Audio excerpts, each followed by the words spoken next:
जब आप ऐसे कहते हैं तो मुझे अपनी जिम्मेदारी का एहसास होता है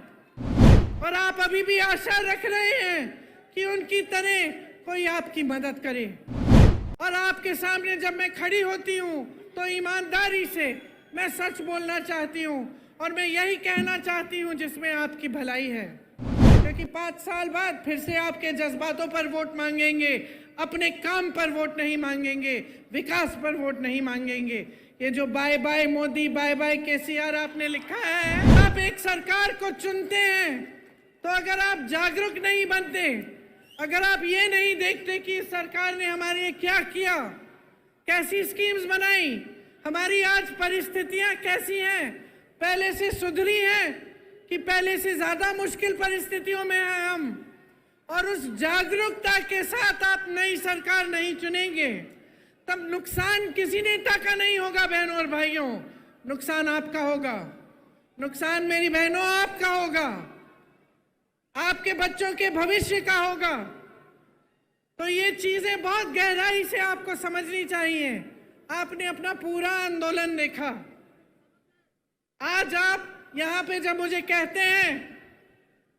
कि मैं इंदिरा अम्मा जैसी एक नई इंदिरा अम्मा हूं, ये हल्की बात नहीं है बहनों और भाइयों, ये हल्की बात नहीं है। जब आप ऐसे कहते हैं तो मुझे अपनी जिम्मेदारी का एहसास होता है, क्योंकि आप उस महिला को याद कर रहे हैं जो 40 साल से पहले ही गुजर चुकी हैं, शहीद हो गई देश के लिए 1984 में। आज हम 2023 में हैं, लेकिन आप उनको श्रद्धा के साथ, श्रद्धा पूर्वक, प्रेम के साथ याद कर रहे हैं और आप अभी भी आशा रख रहे हैं कि उनकी तरह कोई आपकी मदद करे, क्योंकि वो एक ईमानदार नेता थी, अपनी देश के लिए समर्पित थी और आपके भविष्य के लिए समर्पित थी। तो जब आप ऐसा कहते हैं तो मेरे मन में एक बहुत बड़ी जिम्मेदारी का एहसास होता है कि आपके सामने खड़े होकर मैं ना झूठे वादे कर सकती हूँ, ना झूठी बातें बता सकती हूँ, और आपके सामने जब मैं खड़ी होती हूँ तो ईमानदारी से मैं सच बोलना चाहती हूँ और मैं यही कहना चाहती हूँ जिसमें आपकी भलाई है। इसीलिए आपने सोनिया अम्मा का नाम भी लिया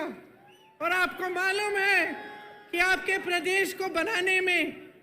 उनकी भूमिका बहुत रही। मैं उनकी बेटी हूँ, यहाँ अगर आपके सामने खड़ी हूँ तो मैं समझती हूँ कि ये निर्णय उन्होंने पूरी जिम्मेदारी से लिया और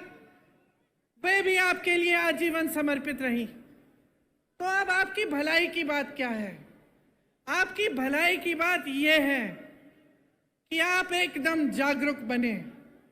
आजकल जैसे राजनीति यहाँ चल रही है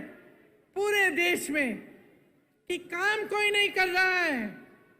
दूसरों के काम पर अपना नाम डाला जा रहा है। चुनाव के समय आपकी बातों को करने के बजाय दुनिया भर की बातें चल रही हैं। धर्म के नाम पर, जाति के नाम पर आपको गुमराह किया जाता है, आपके जज्बातों को उभारा जाता है ताकि आपका वोट मिल जाए, सत्ता मिल जाए और उसके बाद कोई काम करने की जरूरत नहीं है, क्योंकि 5 साल बाद फिर से आपके जज्बातों पर वोट मांगेंगे, अपने काम पर वोट नहीं मांगेंगे, विकास पर वोट नहीं मांगेंगे। ये जो bye bye Modi, bye bye KCR आपने लिखा है, अगर आप सचमुच बाय बाय चाहते हैं तो अपनी जिम्मेदारी को समझिए।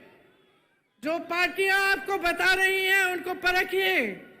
पढ़िए, देखिए कांग्रेस पार्टी क्या कह रही है। आज ये हैदराबाद का यूथ डिक्लेरेशन किया गया, ये आपका सम्मान है कि हम आज ये डिक्लेरेशन कर रहे हैं और हम सब नेता यहाँ बैठे हुए, सब जो यहाँ मौजूद हैं, इस डिक्लेरेशन के लिए आपके प्रति जवाबदेह बनेंगे। अगर हमारी सरकार बनेगी साल बाद ये काम नहीं किए गए तो हमें निकाल देना।